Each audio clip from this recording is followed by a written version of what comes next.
നമസ്കാരം. നിലമ്പൂരിൽ പരസ്യപ്രചാരണത്തിന് കൊട്ടിക്കലാശമായി. പെരുമഴ പെയ്തിട്ടും ഇന്നലെ അവസാന ലാപ്പിൽ കരുത്ത് കാട്ടിയാണ് മുന്നണികളുടെ പരസ്യപ്രചാരണത്തിന് സമാപ്തിയായത്.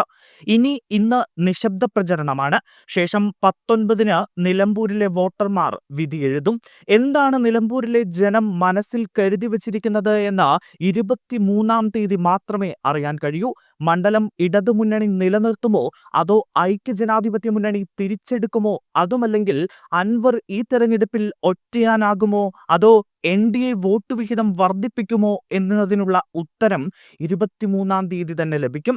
പ്രധാനപ്പെട്ട മുന്നണികളെല്ലാം ആവേശമേറിയ കൊട്ടിക്കലാശത്തിൽ സജ്ജമായപ്പോൾ നിലമ്പൂർ മുൻ MLA-യും സ്വതന്ത്ര സ്ഥാനാർത്ഥിയുമായ PV അൻവർ വീടുകൾ കയറി പ്രചരണം നടത്തുകയായിരുന്നു.